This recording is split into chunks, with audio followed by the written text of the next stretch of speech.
بسم الله الرحمن الرحيم.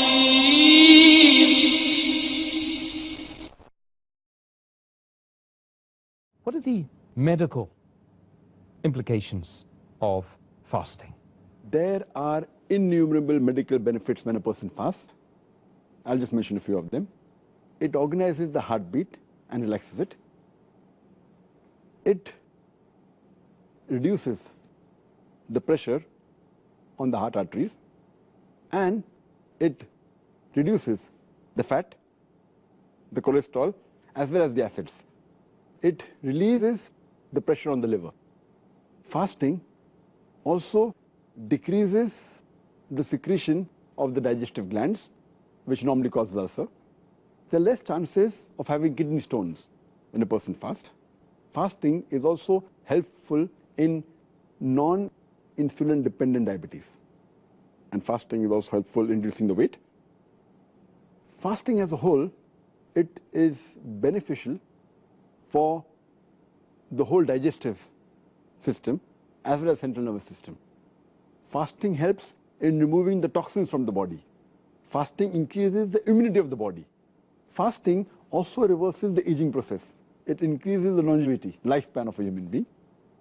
Fasting also helps in creation of more of T cells, which are known as killer cells. And fasting as a whole, it rejuvenates and overhauls the complete body. And there are various diseases which are helped when a person fasts. For example, a person who is suffering from certain diseases, and if a person fasts, it's helpful for him. For example, in cardiovascular diseases, if a person is suffering from asthma, from arthritis, from digestive disorders, if he's suffering from lupus, from skin disorders, if he's suffering from non-insulin dependent diabetes, there are various, so list can go on and go on. And it is even helpful in removing a person who's addicted to things which are haram, and even medically they aren't good. For example, smoking, or a person who is an alcoholic, or a person who's a chain smoker. Fasting helps him in breaking this wrong habit and addiction. Let's move on to the next question. Relates to the science behind the benefits of fasting. There are some people, and I want to know whether they're right or not, who say that fasting actually has some harmful effects on a person, psychological, social, physical, etc. Is that correct? Several researches have been done by many scientists as far as fasting is concerned, and what effect does it have in various aspects of the human body. And scientists will tell us that when a person takes in food, it increases the metabolism of the body. When the food intake is reduced, or when a person fasts, the body metabolism rate goes down by about 22%. And if you fast continuously for several days or for a month, then this stabilizes at a lower rate. So the body metabolism rate is reduced by fasting. Further, there was research done on various groups of male and female Muslims who had fasted, and it showed that there was a slight reduction in the body weight, but there was an increase in the glucose level. As far as all the other things are concerned, it remained constant, whether it was the testosterone or the cortisol, whether it was sodium, potassium, urea, whether it was cholesterol, whether it was HDL, high density lipoprotein, whether it was LDL, low density lipoprotein, whether it was TG, the triglyceride, all these, the body level, they remained the same. The fasting did not have any effect on them, except it increased the glucose level, and there was a slight reduction in weight. When another research was conducted in Iran, where some men fasted for about 17 hours, for about 30 days in the month of Ramadan, it showed that it had no effect on the male reproductive hormone, on the testosterone.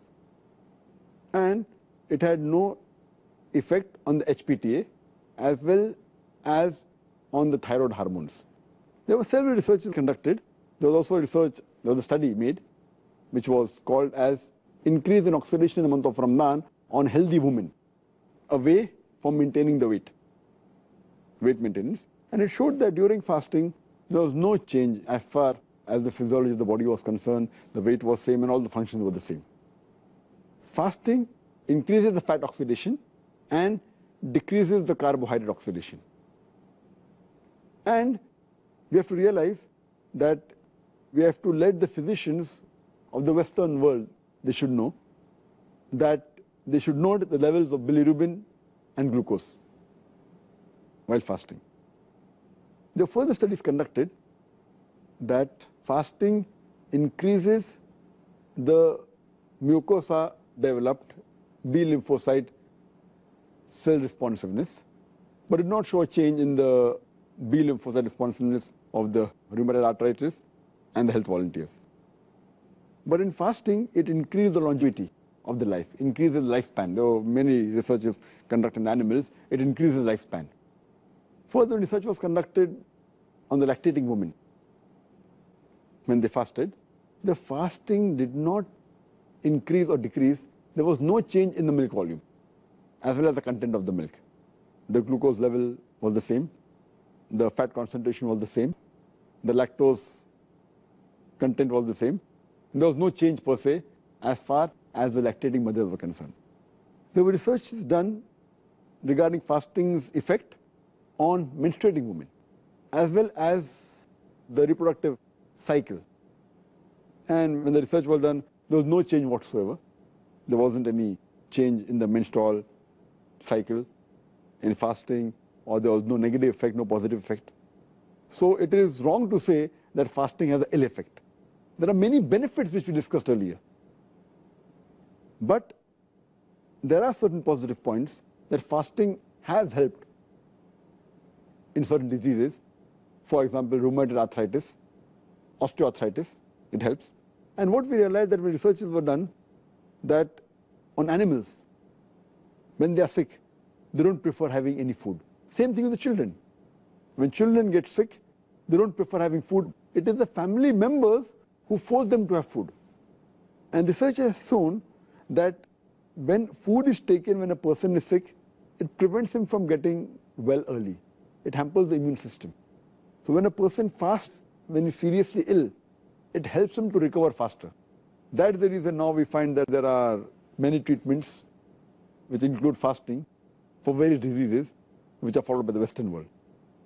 Because when a person fasts, his body gets rest and the toxins are removed from the body, so it helps him to recover faster. And fasting is also good to change the behavioral pattern. And if a person is addicted, or a person is alcoholic, as I mentioned earlier, or is a chain smoker, if he fasts, it's a good point that he can stop it throughout his life. And people who are habituated to things like tea, coffee, junk food, when they fast and they stay away from it, when the taste buds they don't have for the full month, the taste buds don't crave for that, and when they have healthy food, they start liking it. So it's a good time to stay away from junk food. If you can do it for 1 month, you can do it throughout your life. Yes. And there are certain diseases. For example, insulin-dependent diabetes. A person who's suffering from insulin-dependent diabetes, he should not fast because he has ketosis. Normally, the ketones are used as a source of energy. But if a person has insulin-dependent diabetes, he's unable to use this. So therefore, a person who has insulin-dependent diabetes, he should not fast. But naturally, if he takes insulin and fasts and with the medical advice, it's fine. But the other type of diabetes, which is more common, non-insulin dependent diabetes, fasting is helpful for that. And as I mentioned earlier, it's helpful in various diseases like cardiovascular disease, asthma, arthritis, digestive tract diseases, in lupus, in skin disease. You can name a list of diseases in which fasting is of great benefit.